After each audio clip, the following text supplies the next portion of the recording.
The night is quiet. A river winds like a silver thread beneath the moonlight.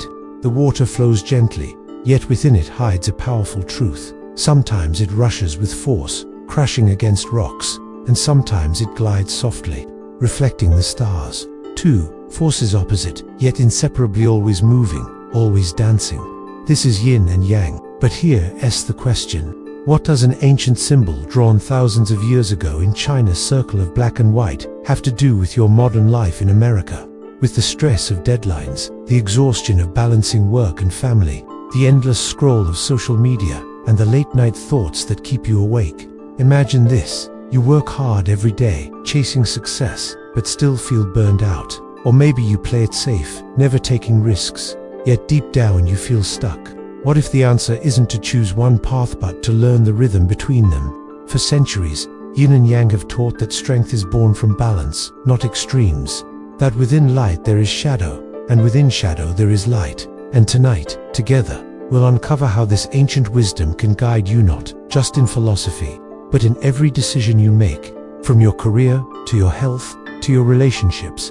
Thousands of years ago, long before skyscrapers pierced the sky and phones buzzed in our pockets, ancient sages watched the natural world with patient eyes. They studied the rhythm of seasons, the long nights of winter giving way to the warmth of spring, the stillness of midnight dissolving into the fire of dawn. They noticed that everything seemed to move in patterns of opposites, night and day, hot and cold, life and death.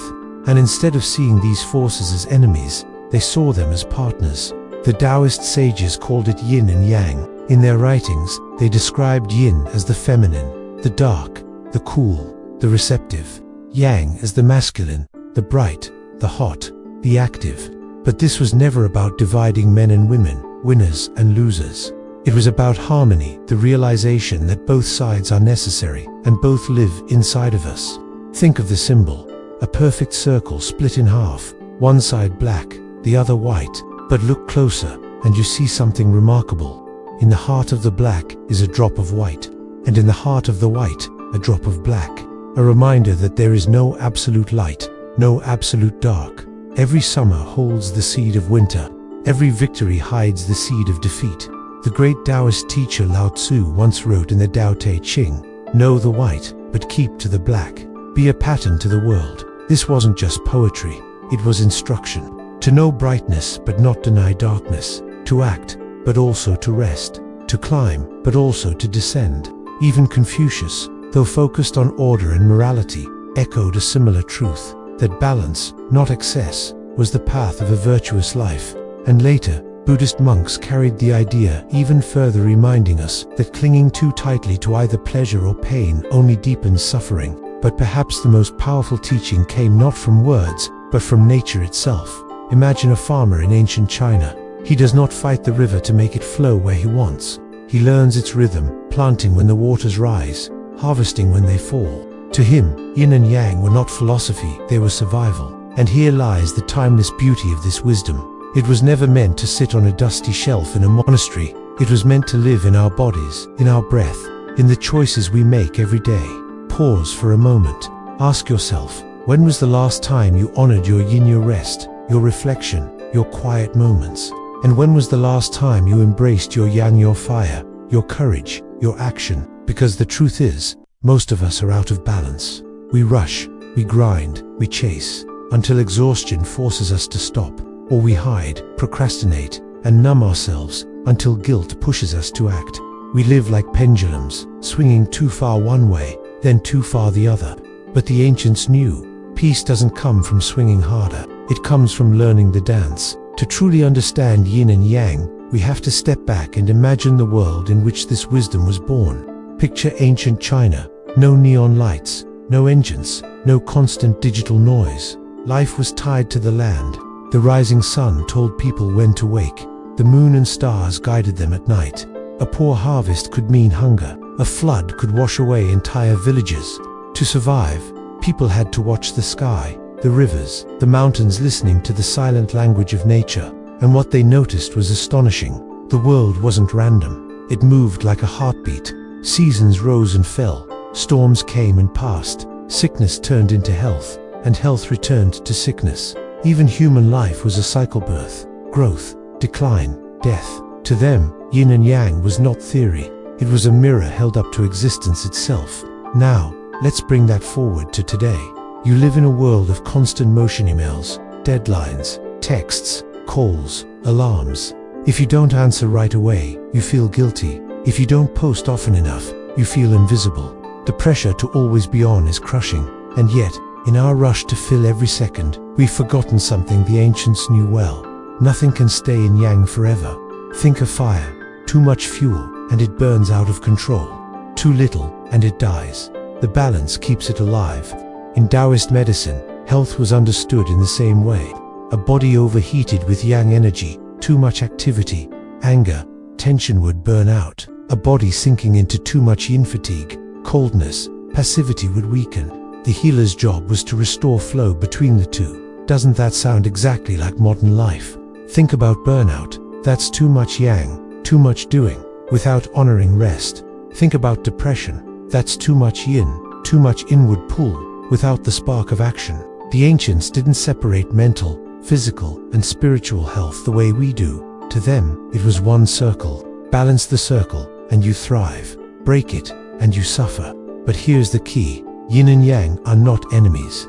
Darkness is not evil. Stillness is not weakness. They are complementary. One gives meaning to the other. Without night, would you ever know the gift of morning light? Without stillness, would you ever recognize the thrill of movement? This teaching may sound abstract, but think of your own daily life. You push yourself at work, but don't you also need sleep to be productive? You want success, but don't you also crave peace? You love deeply, but don't you also need independence? We often see these desires as contradictions. The ancients didn't. They saw them as the pulse of life. And that's why this wisdom refuses to die, even in our modern world of skyscrapers and smartphones. Because deep down, our lives are still bound to the same cycles. We still need day and night, effort and rest, joy and sorrow. We still carry yin and yang inside of us. The real question is not, does yin and yang exist? The real question is, are you listening to it? Because whether you ignore it or not, the cycle continues. Push too far in one direction, and life will pull you back, sometimes gently, sometimes with a storm. And maybe that's why this symbol, simple yet profound, has survived thousands of years. Not as a decoration, not as superstition, but as a map. A reminder that balance isn't a luxury, it's the law of existence. Imagine a young scholar in ancient China, studying late into the night. His lamp burns low, and his eyes blur with exhaustion. He believes that if he just pushes harder, he'll master the classics, impress the emperor's officials, and earn a position of honor. But his teacher, an old sage with hair like silver threads, stops him. Rest, the sage says. Knowledge grows like a seed. Water it with effort. Yes, but let it sleep in the soil, too. Only then will it rise. The scholar learns that wisdom does not bloom from endless effort alone. It blooms from the rhythm of action and stillness, yin and yang. Now, fast forward 2,000 years to a modern apartment in New York City. A young woman sits in front of her laptop at midnight, eyes fixed on a glowing screen. Deadlines pile up. Coffee cups scatter across her desk. She tells herself, just one more hour, just one more task. But her body whispers a different truth. Her shoulders ache, her chest feels heavy, her mind spins but produces nothing. She ignores it until her health forces her to stop. Sound familiar? It's the same lesson the ancient scholar faced. Too much yang, too much drive without yin, without rest, leads to collapse. But balance is not only about rest and work. It is about every corner of life. Take relationships. Picture a couple arguing in their kitchen. One partner is fiery, passionate, determined to resolve everything right now. The other is quiet, withdrawn, needing time to think. They clash not because they don't love each other, but because their yin and yang have lost rhythm.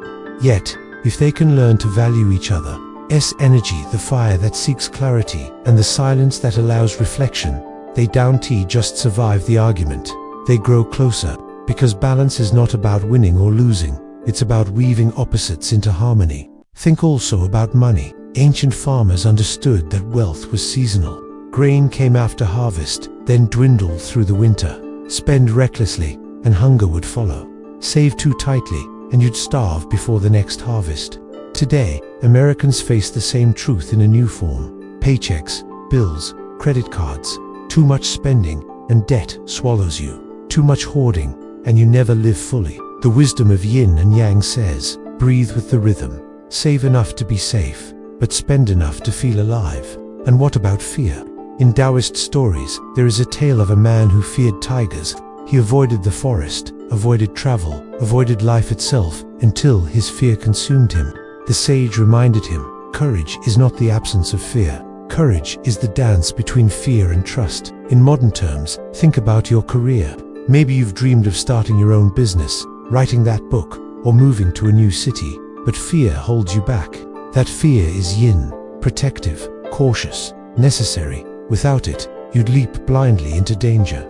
But trust, action, courage, that's yang. Only when they meet can growth happen. So the question is not, how do I kill my fear? The question is, how do I balance fear with courage?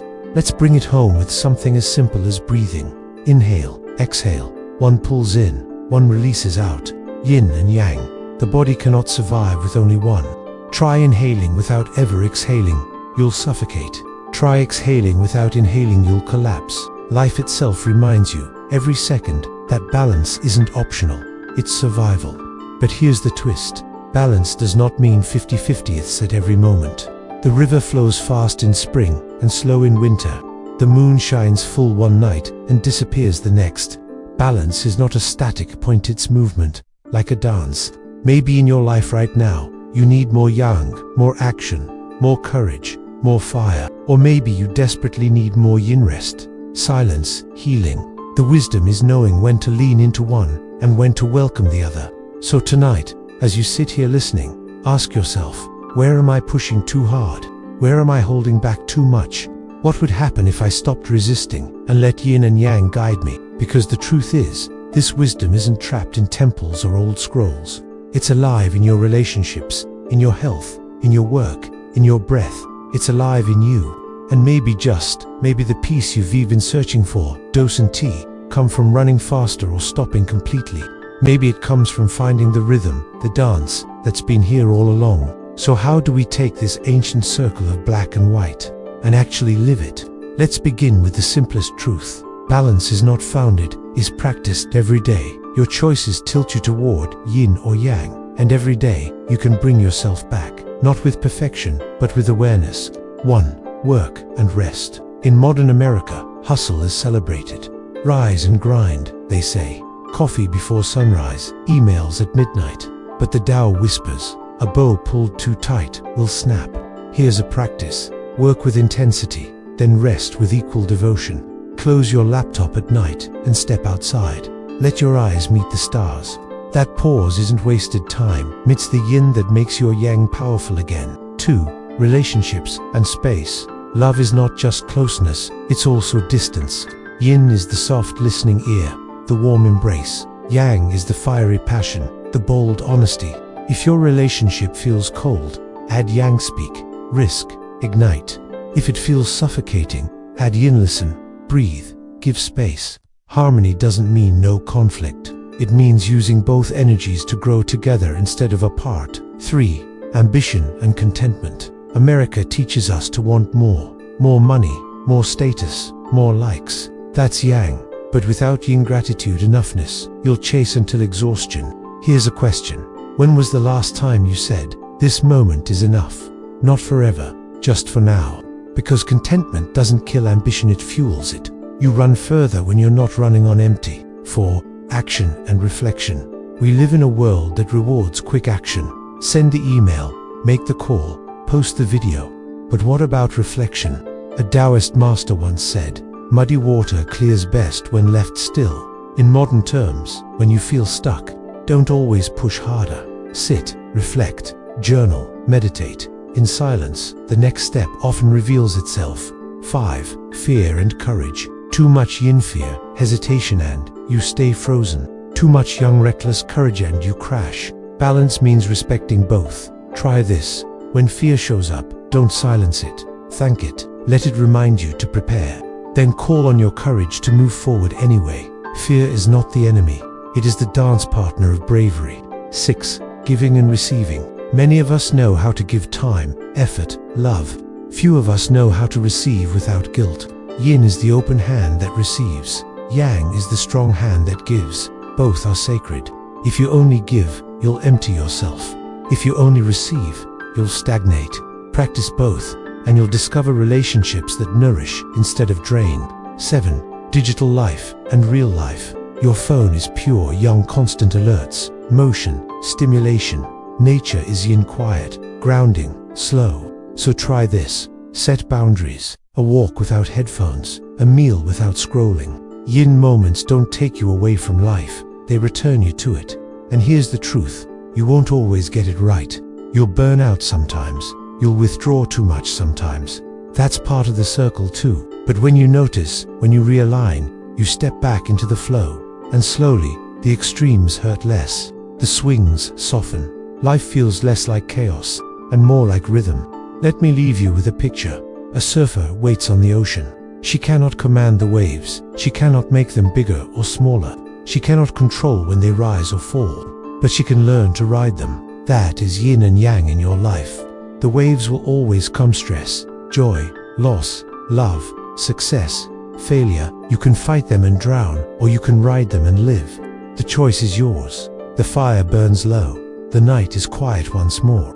You sit in the circle of its glow, watching shadows dance on the ground. Somewhere beyond the trees, dawn waits to be born. And as you breathe, you realize yin and yang are not just ancient symbols. They are herein the crackle of the fire, in the rise and fall of your chest, in the silence between your thoughts. They are the story of life itself. There will always be days of motion and days of stillness, moments of joy and moments of grief, times when you climb mountains and times when you sit at the riverbank, watching the current flow by. The wisdom is not in choosing one over the other. It is in remembering that both belong. So tonight, ask yourself, where do you need more yin in your life? Where do you need more yang? And what might happen if you stopped resisting and started listening? Because balance isn't somewhere out there, it's already inside you, waiting. If this journey spoke to you, share it with someone who needs balance too. Subscribe for more ancient wisdom for modern life, and join the circle where old truths meet new days.